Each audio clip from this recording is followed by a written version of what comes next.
꿀벌이 사라지고 나면 4년 내에 이 지구촌은 멸망한다라고 하는 말이 있는데, 이 말은 어떤 사이비 종교 교주가 얘기한 게 아니고 천재 물리학자인 아인슈타인이 했던 말입니다. 꿀벌이 이 땅 가운데서 사라지면 4년 내에 지구는 멸망한다. 그 말은 지금 최근 2, 3년 사이에 지구촌에 급속도로 꿀벌들이 사라지고 있는 그런 현실인 것을 우리가 알 수가 있습니다. 특별히 미국의 통계, 우리가 미국을 자주 얘기하는 것은 미국의 통계는 다른 어떤 나라보다 정확하다는 그런 뜻이 있습니다. 미국의 통계에 의하면 이 처음 발견된 꿀벌의 집단 폐사장에서 미국 그 전역에 점점 확산되고 2년째 계속 감소세를 이제 가져오며 미국의 36%의 이 꿀벌들이 사라졌다고 하는 것입니다. 우리나라에도 꿀벌이 점점 사라진다, 그런 이 뉴스를 여러 번 접한 적이 있습니다. 저희 지인이 매년마다 꿀을 보내주시는 분이 계시는데, 큰 꿀병에다 이렇게 꿀을 보내다가 금년에는 작은 꿀병이 있잖아요. 작은 꿀병에 보내주셨어요. 목사님, 금년에는 꿀이 많이 없습니다. 벌들이 많이 죽었습니다. 그런 이야기를 했습니다. 여러분, 꿀이 사라지면 자연이 수정되어서 이렇게 곡식들이 또 농작물들이 이렇게 농사가 되어지는데, 지금 30-40%가 줄어들었다는 것입니다. 농작물 수입이 이게 줄어들면 농산물 가격이 올라갈 것이고, 그래서 경제적으로 어려움을 당하고, 그것뿐만 아니라 모든 부분에 있어서 생태계가 파괴되고 여러 가지 어려움이 올 수밖에 없는 그런 시기를 우리가 살아가고 있다는 것입니다.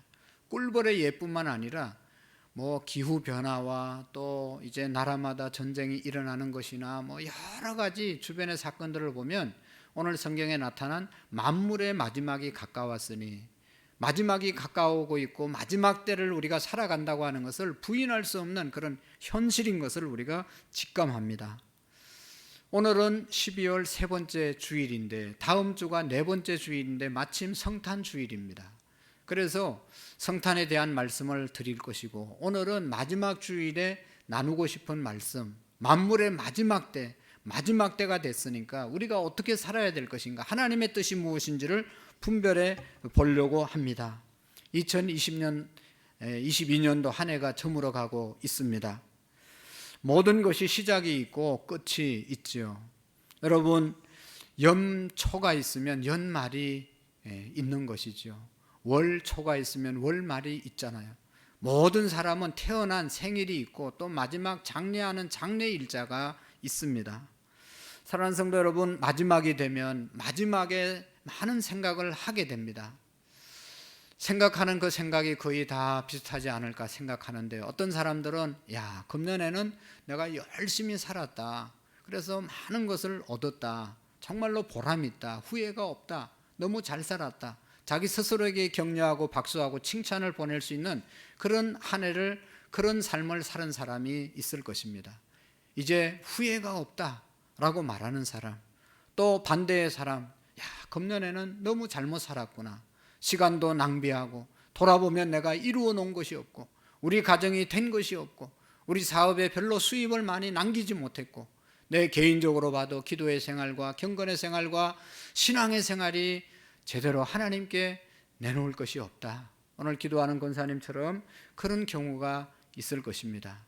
후회스러운 그런 마지막을 맞이하는 사람이 있을 것입니다. 또 한 종류의 사람은 마지막이든지 처음이든지 전혀 그런 거 생각하지 않고 아무 생각 없이 마지막을 맞이하고 아무 생각 없이 새해를 맞이하는 그런 사람도 없지 않아 있습니다. 오늘 성경에 보면 만물의 마지막이 가까웠다, 모든 것의 마지막이 가까웠다고 말씀하고 있습니다. 다음 주면 마지막 주일입니다. 2022년도 마지막 주일을 다음 주에 맞이하게 됩니다. 여러분, 역사도 종말이 오고 지구도 종말이 오고 개인도 종말이 옵니다. 그래서 우주적인 종말, 또 개인의 종말이 우리에게 반드시 온다는 것이죠. 그러므로 오늘 읽지는 않았지만 3절의 말씀에 보면 지혜롭게 살으라고 말씀하고 있습니다. 3절 말씀을 보시면 너희가 엄난과 정욕과 술 취함과 방탕함과 향락과 무법한 우상숭배를 하여 이방인의 때를 따라 행한 것은 지나간 때가 족하다. 우리가 예수님 믿기 전에 이렇게 살았다는 것이죠. 예수 믿지 않을 때 이렇게 모르고 살았던 그때는 이제 지나갔다. 그때로 그것으로 만족하고 다시는 그런 삶을 살으면 안 된다는 것이죠. 엄난하고 정욕과 술 취함과 방탕과 우상숭배와 자기 쾌락과 죄 짓는 데 우리의 삶을 시간을 들이면 안 된다. 왜냐하면 만물의 마지막이 가까웠기 때문이라고 말씀하고 있습니다. 이제 육체에 남은 때 어떻게 살아야 되겠는가? 하나님의 뜻을 따라서 살아가는 그런 저와 여러분들이 되시기를 축복합니다. 얼마 남지 않는 인생, 더 이상 허탈하고 허무하게 하나님 앞에 내놓을 것이 없는 인생이 아니라 하나님 앞에 섰을 때 정말로 감사할 수 있는 하나님의 사랑과 인정을 받을 수 있는 삶을 살 수 있기를 축복합니다. 미국의 애덤스라고 하는 대통령이 하루는 이제 산책을 나왔다가 언덕을 올라가다 너무 힘들어서 중간에 쉬게 되었습니다. 그런데 한 청년이 다가와서 말을 겁니다. 각하, 안녕하십니까? 평안하십니까? 라고 인사를 하니까 안녕 못하다, 평안하지 않다, 그렇게 이야기를 했습니다. 나는 안녕하지 못하기 때문에 내가 지금 내 집이 무너지려고 해서 이사갈 준비를 하고 있다네. 내가 살던 집 70년이 되니까 지붕이 다 날아가 버리고 창문은 어두워지고 기둥은 흔들흔들하고 대돌보는 굽었고, 그래서 나는 내가 영원히 거할 하나님 나라로 이사갈 준비를 하고 있다라고 얘기했다는 것입니다. 여러분, 정말로 70, 80을 살면 머리가 다 벗겨집니다. 머리 지붕이 다 날아갑니다. 눈동자가 이 창문인데 몸의 창문이 눈이 아닙니까? 이게 눈이 어두워져서 제대로 볼 수 없게 되고, 또 귀도 잘 안 들리게 되고, 본의 아니게 다리에 힘도 빠져서 후들후들하고, 그럴 때 보면 나이가 몇 살인지 연세가 얼마나 들었는지 알 수 있어요. 그리고 대돌보, 허리는 굽어지고, 이것이 우리의 인생의 현실인 것입니다. 인생이 무엇인지를 알면 육체의 남은 때를 보람있게 살려고 살아가는 그런 삶을 삽니다.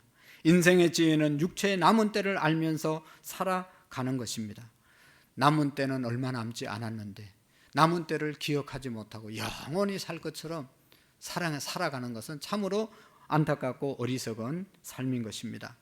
만물이 마지막이 가까웠다는 것은 우주의 종말이 다가오고 있을 뿐만 아니라 개인의 종말, 개인의 죽음도 이제 얼마 남지 않았다는 사실을 우리에게 알려주는 것입니다. 제가 어릴 때 할아버지 집에 가면 기억나는 것이 있는데, 할아버지 집 처마에 송판을 이렇게 새끼로 해서 걸어놨어요. 그게 뭐냐 보면 오동나무로 송판을 만들어 놨어요.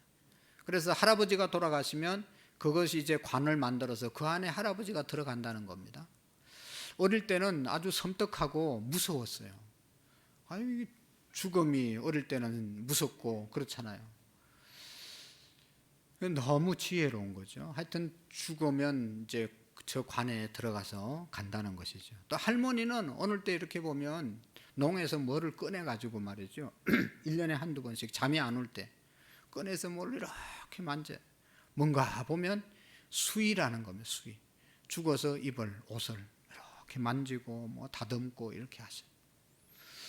또 얼마 전에는 시골을 갔는데 저희 큰아버님이 지금 이제 거의 이제 아주 기운이 빠져서 힘들어 하시는데, 한참 때 자기가 묻힐 묘지를 사놨어요.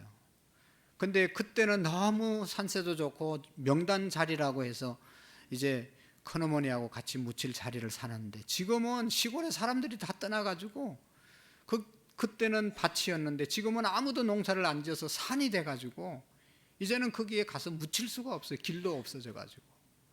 그런데도 불구하고 유교적인 사상과 또 옛날의 미신적인 생각 때문에 묘지를 마련해 놓으면 오래 산다는 그런 이제 생각 때문에 또 그렇게 묘지를 준비하고 살아가는 그런 우리 어른들을 볼 수가 있습니다. 어떻게 보면 미신적인 얘기인 것 같지만 또 한편으로 늘 아침에 일어나서 이제 나가기 전에 처마에 달려있는 관을 보면서 내가 언젠가는 죽어서 저 관에 들어갈 것이다 하는 그런 생각을 하면서 죽음을 생각하면서 하루를 시작하고 또 언젠가는 죽어서 내가 만든 수의를 입고 들어가지 하는 그런 생각을 하면서 또 살아가고 또 오고 가다가 심심하면 또 뭐 여유가 있으면 자기가 묻힐 묘지에 가서 풀도 뜯고 여기 내가 이제 죽어서 묻힌다 라는 생각을 하면서 날마다 죽음을 생각하면서 하루하루 살면 그 삶이 헛된 삶이 되지 않는 것이죠. 미국 사람들은 60 이상이 되면 항상 자기가 죽을 것을 생각하고 그렇게 죽음을 묵상한다고 하지 않습니까? 여러분, 너나 할 것 없이 우리 모두가 언젠가는 마지막을 맞이하게 될 것입니다. 여러분, 장례식장에 가서 돌아가신 분 간앞에서 우리가 훌쩍훌쩍 웁니다. 아이고, 불쌍하게 돌아가셨구나.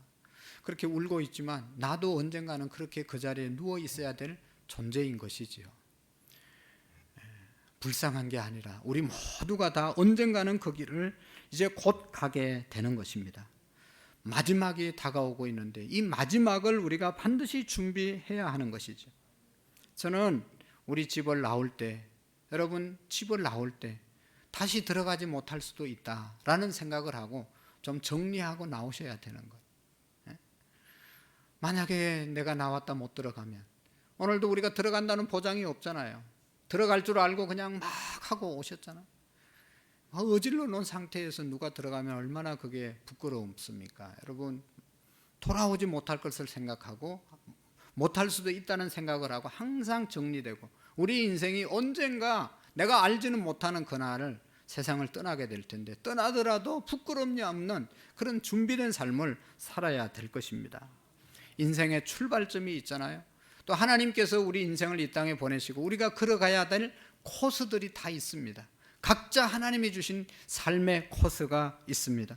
그래서 사도 바울은 디모데에게 편지하면서 나의 떠날 기약이 가까웠다. 내가 떠날 날이 다가왔다. 나의 달려갈 길을 내가 마쳤다. 나를 위해서 의의 면류관이 예비되었다 라고 당당하게 자기의 생애를 말씀하는 그런 모습을 들을 수가 있습니다.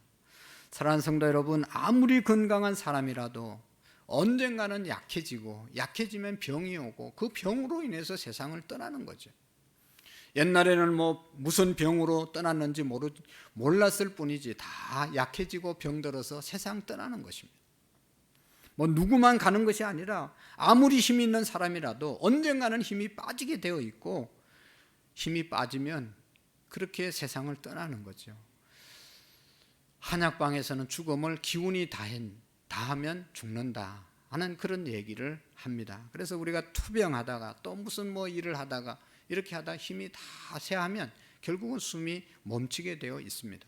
우리가 아무리 많은 재산을 가지고 아무리 재산을 은행에 관리를 잘하고 아무리 내가 두 손으로 집에 물질을 모아놓았다 하더라도 언젠가는 그 물질을 다 놓고 가야 할 그런 시간이 우리 앞에 있는 것이죠. 그래서 예수님은 불의의 제물로 친구를 사귀는 사람이 지혜로운 사람이다. 물질을 가지고 친구들에게 나누어주고 좋은 친구들을 많이 사귀는 것이 그것이 지혜로운 인생을 사는 사람이라고 말씀하고 있습니다. 왜냐하면 어차피 없어질 인생이므로 어차피 다 사라질 인생이므로 있을 때 선한 일 하는데 사용하면 그것이 지혜로운 삶이다 라고 하는 말씀이죠. 어차피 잃어버릴 건강이므로 우리가 힘이 있을 때 좀 더 보람된데 내 건강을 사용하고 언젠가는 가지고 있던 물질을 다 놓고 가야 할 때가 있으니 있을 때 좀 선한 일에 쓰고 내게 정말로 이 모든 것이 떠나야 놓고 가야 할 그때가 오는데 지금 있을 때 좀 더 선한 일에 사용하는 것, 이것이 지혜로운 삶이라고 하는 것이죠. 인생은 누구나 총창점이 있습니다. 우리 모두가 어차피 가야 할 인생들입니다. 시작도 사실은 내 뜻대로 시작한 인생이 아니잖아요. 내가 이 세상에 태어나야 되겠다. 그리고 몇 년을 살아야 되겠다. 그리고 지금 살아가는 사람 아무도 없습니다. 태어나고 보니까, 살다 보니까 태어난 것이고 지금 이렇게 살아가는 거예요. 가는 날도 아무도 예측할 수가 없습니다. 물론 기도하고 경건하게 살면 어느 때쯤 되면 내가 이제 세상을 떠날 때가 가까워왔다라고 하는 예측은 할 수 있지만 그날 그 시를 정확하게 알 사람은 아무도 없잖아요. 하나님이 주신 코스를 잘 끝내야 하나님이 우리의 영혼을 거두어 가실 때, 그때 우리의 인생이 끝나는 것이죠. 그래서 모세는 오늘 우리 날 계수할 뭘 가르치사 지혜의 마음을 얻게 하소서. 내가 얼마나 살 수 있을지 하나님 계산할 수 있는 지혜를 달라고 모세는 하나님께 기도했습니다. 인생의 짧음을 알고 자기 할 일을 찾는 것, 이것이 바로 인생의 지혜인 것이죠. 그래서 오늘 성경은 뭐라고 말합니까? 7절에 보면 만물의 마지막이 가까웠으니 그러므로 너희는 정신을 차리고 건신하여 기도하라고 말씀하고 있습니다. 이 말씀은 한마디로 말하면 이제 예수 믿는 사람들은 정말로 예수님 똑바로 믿고 믿음 생활 제대로 하고 살으라는 것이죠. 이제 주님 오실 날 점점 가까이 오고 있고 이 세상은 여러 가지로 마지막을 향해서 달려가는데 믿음 생활 제대로 하라 하는 그런 말씀이죠. 하나님의 말씀, 하나님과의 관계를 바로 하고 사는 것, 이것이 바로 믿음 생활 잘하는 것입니다. 정신을 차린다고 하는 것은, 우리 그리스도인들이 정신을 차린다는 것은 뭡니까? 하나님 앞에서 살아가는 삶, 하나님과의 관계를 바로 하고 사는 삶. 우리가 오늘 찬양을 많이 드렸는데 정신 차리고 찬양한 사람은 내 찬양을 하나님께 올린 것입니다. 하나님을 생각하면서 기도하고 하나님을 생각하면서 말씀을 전하고 하나님을 생각하면서 말씀을 받는 사람은 정신 차린 사람입니다. 그러나 이곳에 와서 어떤 행위를 한다 하더라도 하나님 의식하지 못하고 하나님 믿지 않고 드린 행위들은 정신없이 드려진 것입니다. 주님은 우리에게 정신을 차리고 살으라고 말씀하고 있습니다. 현대인들의 특징은 정신없이 살아가는 것이죠. 어떤 사람을 보면 정신없이 살아요. 같이 있으면 같이 정신이 없어지려고 그래요. 정신 똑바로 차리고 살아야 됩니다. 정신 똑바로 차리고 산다는 것은 하나님을 생각하면서 산다는 것입니다. 하나님이 계시지, 하나님이 함께 하시지, 하나님이 역사하시지, 항상 하나님을 생각하고 사는 삶이 바로 정신 차린 삶입니다. 어떤 사람은 돈 앞에 정신이 없는 사람이 있어요. 어떤 사람은 할 일 때문에 정신 잃어버리는 사람이 있어요. 어떤 사람은 쾌락 앞에서 정신 잃어버리는 사람들이 있습니다. 성경에도 보면 에스라는 사람은 배가 고팠을 때, 배고플 때 팥죽 한 그릇에 정신 팔려가지고 자기 장자의 명분을 잃어버렸잖아요. 가룟 유다는 은삼십 돈 때문에 자기 스승을 팔아버렸어요. 정신 못 차린 것이죠. 인간의 정욕 때문에 무서운 죄악에 빠진 사람들이 많이 있습니다. 삼손, 드릴라에 빠져서 정신 못 차리다가 자기가 나시린이라는 특별한 사람이라는 것도 잊어버리고 드릴라의 품에서 결국은 어려움을 당하게 됐죠. 다윗도 여러분 한번 정신 못 차리다가 평생 동안 자기 집에 칼이 떠나지 않는 그런 아픔과 고통이 있었지 않습니까? 그러나 여러분, 요셉이라는 사람은 보디발의 아내가 그렇게 끈질기게 유혹을 했어도 정신 차렸습니다. 내가 하나님 앞에서 범죄할 수 없다. 그게 정신 차린 삶이죠. 정신 놓으면 유혹에 넘어가는 거죠. 그러나 정신 차린다. 하나님이 보고 계시고 하나님이 함께 하신다. 이 정신이 있으면 나쁜 짓 할 수가 없는 것이죠. 다니엘 사자굴 속에 들어갔을지라도 하나님이 함께 하실 것이다. 그리 아니하실지라도 나는 하나님 외에, 하나님 바라보는 것 외에 다른 거 바라보고 다른 데 절할 수 없다고 고백했습니다. 요나 물고기 뱃속에 들어가면 그 순간까지도 정신 차리고 살았던 사람이 요나입니다. 말세가 되면 죄악이 가득하고 모든 사람이 심령이 타락해서 육신의 정욕과 안목의 자랑과 이성의 자랑으로 살아갑니다. 경건의 모양은 있지만 경건의 능력을 행하지 못하고 살아가는 사람들이 얼마나 많습니까? 오늘 우리 주변에 정신 못 차리고 살다가 삼손처럼 머리 깎이고 망신당하고 세상에 버림당하고 짓밟히는 사람들이 얼마나 많습니까? 정신 못 차려서 그런 것이죠. 서대반 집사님 유대인의 돌에 맞아 죽으면서도 정신 똑바로 차렸습니다. 하늘을 우러러 바라보았을 때 예수님께서 일어나셔서 자기를 격려하시는 그런 모습을 보고 너무너무 얼굴이 천사와 같이 변하고 자기를 향하여 돌 던지는 사람들을 향해서 주님 저들의 죄를 용서해 달라고 기도하고 순교했던 사람이 서대반 집사님입니다. 정신 차린 성도인 것이죠. 정신 차린 집사님이었습니다. 오늘 우리 그리스도인들은, 우리 모든 성도님들은 정말로 정신 차린, 이 세상 끝날 때까지 주님 앞에서 살아가는 그런 삶을 살 수 있기를 축복합니다. 정신 차린 사람, 건신하여 깨어 기도하라. 정신 차리면 건신합니다. 건신한 사람이 정신 차린 사람. 건신이라는 것은 조심한다는 뜻이죠. 여러분, 사도 바울이 누구든지 섰다고 생각하는 자는 넘어질까 조심하라. 조심하라고 그래요. 넘어질까 조심하라고 말씀하셨어요. 언제나 내가 믿음이 있다고, 내가 뭐 좀 했다고 교만하지 말고, 나는 괜찮다고 안심하지 말고, 섰다고 괜찮다고 라고 생각한 그때 넘어질까 조심하라고 말씀하셨습니다. 에덴 동산 내 아담은 사탄의 유혹을 받아서 결국은 타락하게 됐죠.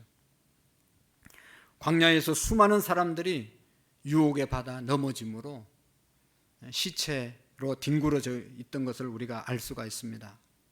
오늘 저와 여러분들이 정신을 차리고 건신하지 않으면 우리도 이와 같게 된다는 것이죠.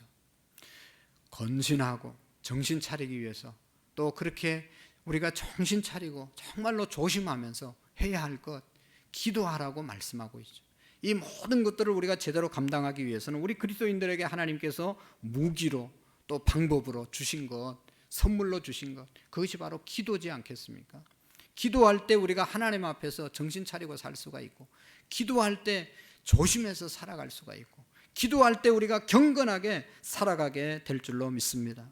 기도가 하나님과 우리와의 관계, 올바른 관계를 말하는 것 아니겠어요? 예수님은 하나님의 아들로서 이 땅에 오셨잖아요. 기도하지 않아도 얼마든지 되는 그런 분이지만 예수님이 삶을 보면 모두가 기도로 시작하고 기도로 마친 인생이 아닙니까?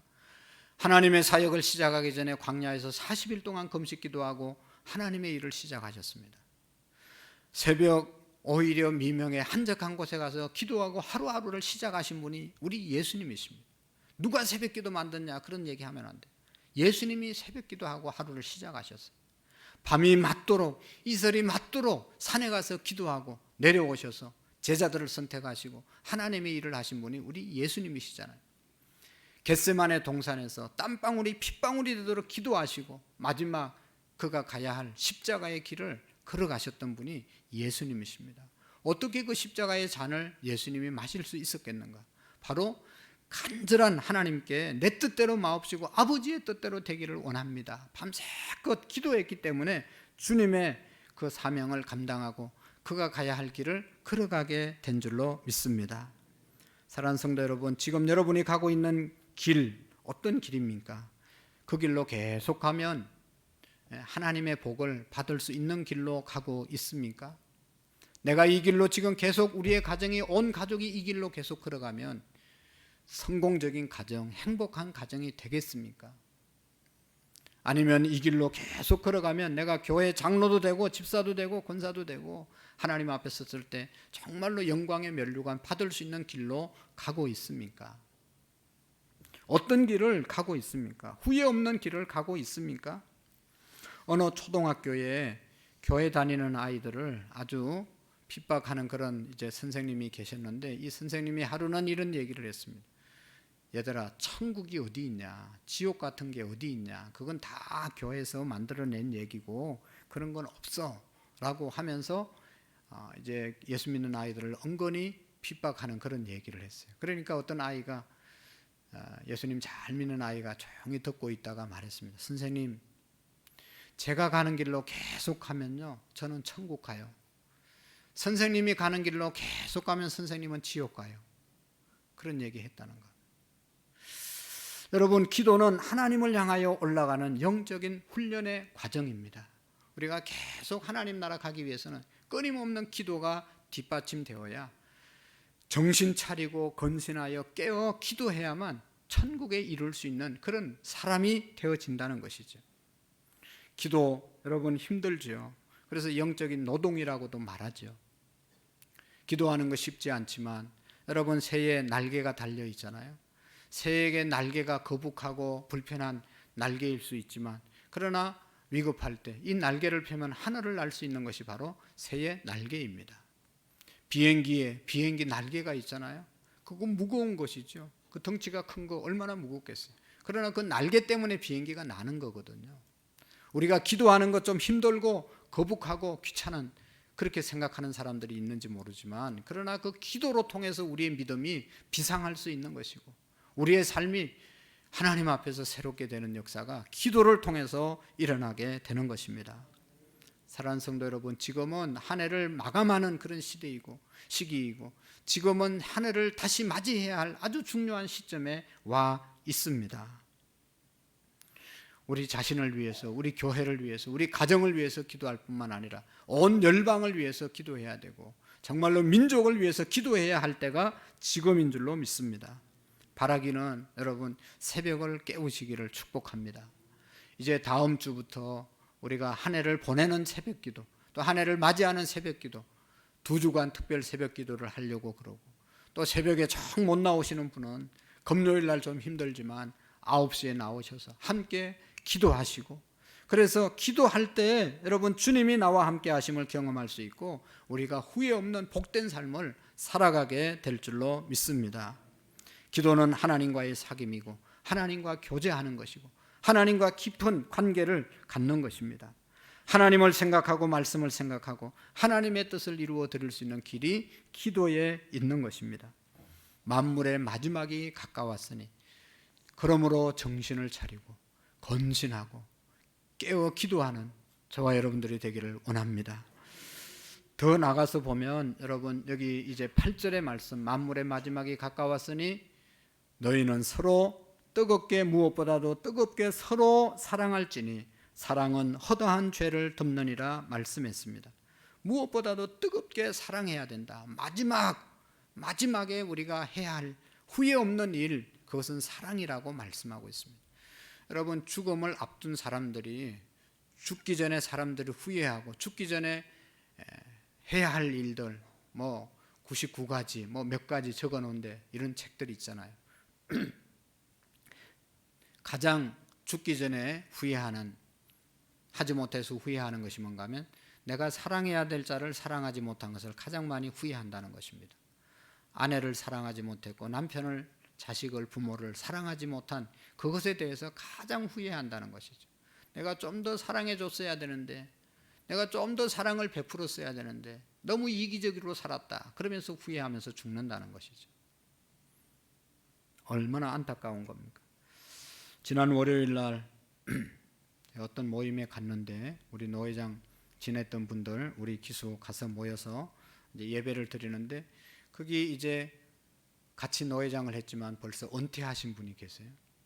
여럿 있는데 그 중에 한 분이 이제 설교를 맡아서 설교를 하는데 현직에 있을 때는 몰랐는데 은퇴하고 나니까 목사의 삶이 이렇더라 하면서 고백합니다. 그러면서 여러 가지 얘기하다가 전도서에 있는 말씀을 가지고 은퇴하고 보니까 제일 귀중한 사람이 하나님 다음에 자기 아내더라 하는 것을 말씀하셨어요. 물론 그전에도 알았겠죠. 그러나 젊었을 때는 남편을, 아내를, 가족을 그렇게 소중한 줄 모르지만 이제 은퇴해서 70 넘어서 믿을 수 있는 분은 하나님하고 자기 아내밖에 없다는 거예요. 할렐루야. 잘 모르시겠죠. 우리는 다 아직도 젊어서. 그러나 시간이 가고 정말로 은퇴하고 보니까 늘 사모님하고 있을 수밖에 없고 그런 것이죠.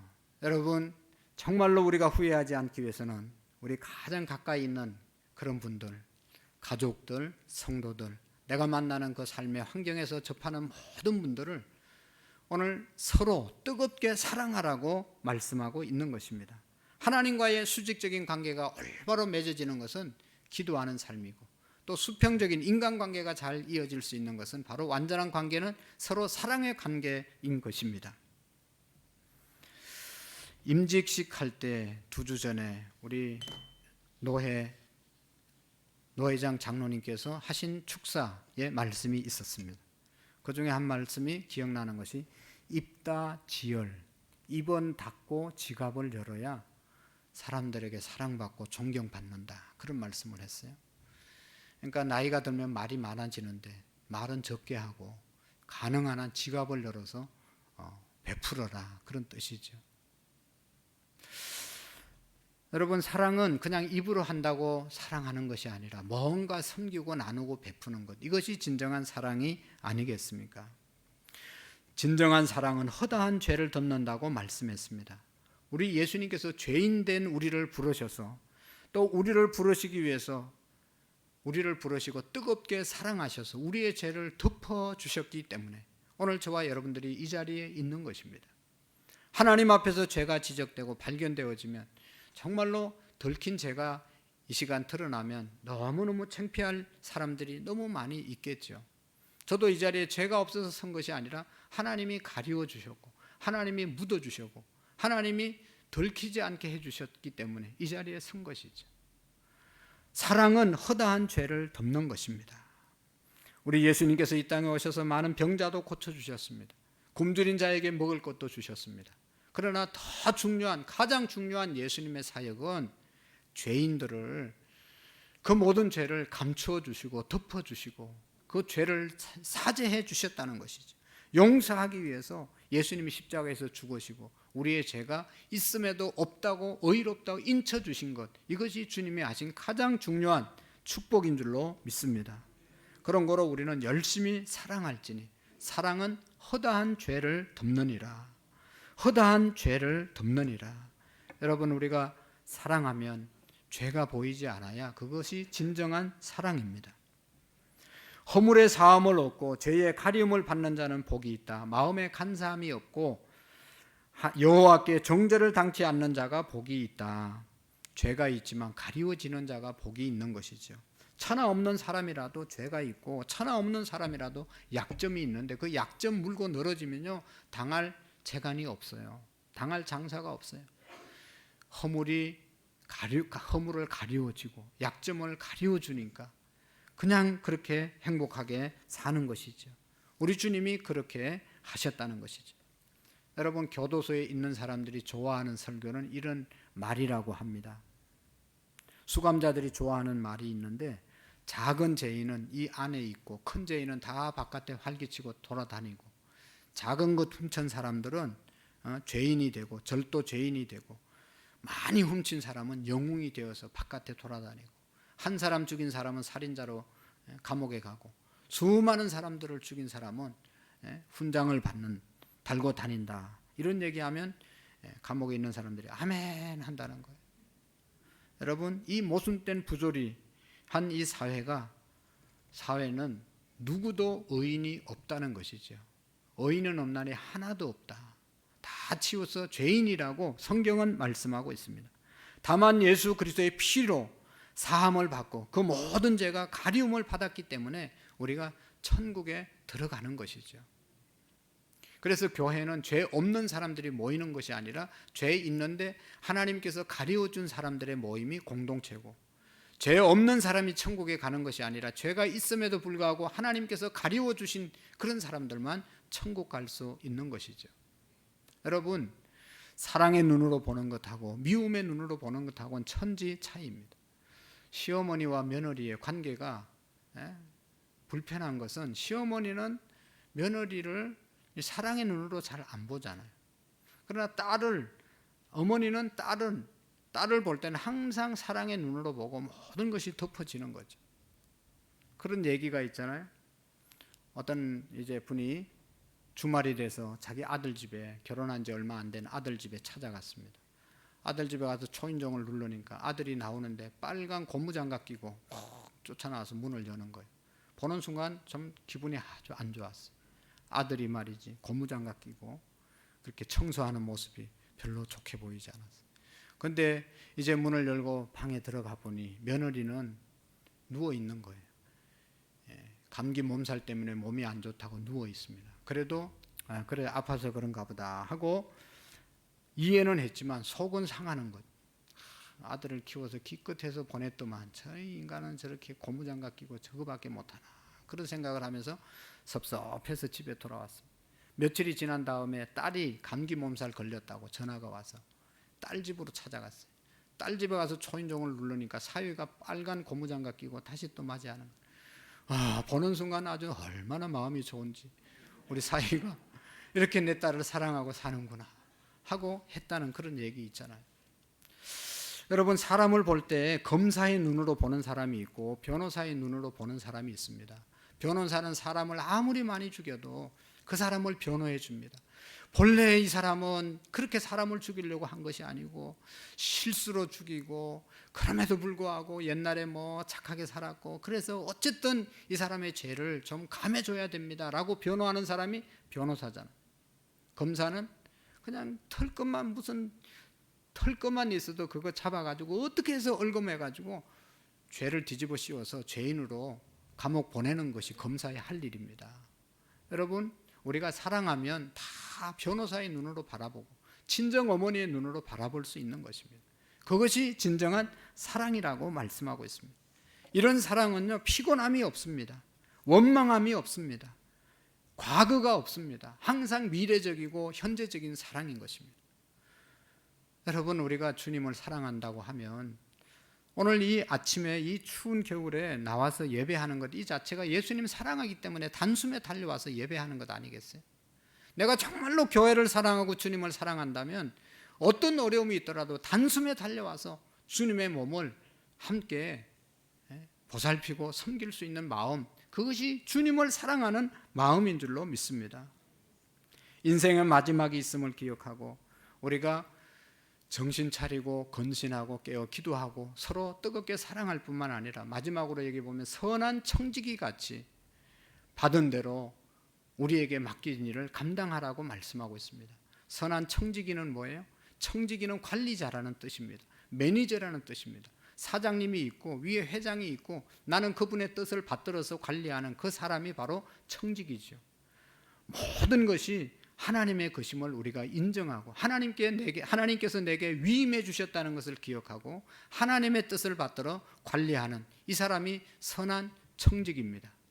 여러분, 생각해 보면 시간도 하나님이 내게 주신 것이고 생명도 하나님이 내게 주신 것이고 우리의 가정도 하나님이 내게 주신 것이고 물질도 하나님께서 내게 맡기신 것이고 내 건강도 하나님이 맡겨주신 것이니 하나님의 뜻대로 우리가 사용하는 것, 이것이 바로 선한 청지기 같이 서로 봉사하며 사는 것입니다. 오늘 하나님 앞에서 우리 모두가 남은 때가 얼마인지 아무도 알지 못하는데 하나님께 소망을 두고 하나님 앞에서 정신 차리고 건신하고 조심하고 깨어 기도하고 뜨겁게 사랑하고 선한 청지기로의 삶을 살아가는 저와 여러분들이 될 수 있기를 축복합니다. 하나님 아버지, 감사합니다. 마지막 때 마지막 날 주님 앞에 서게 될 텐데 부끄러움을 당하지 않도록 늘 깨워 우리가 기도하며 또 뜨겁게 서로를 사랑하고 아껴주고 세워주고 또 하나님께서 맡겨주신 모든 것들 하나님의 영광을 위하여 사용할 수 있는 선한 청지기의 삶을 살아갈 수 있도록 우리 모두에게 은혜를 베풀어 주옵소서. 예수님의 이름으로 기도하옵나이다. 아멘.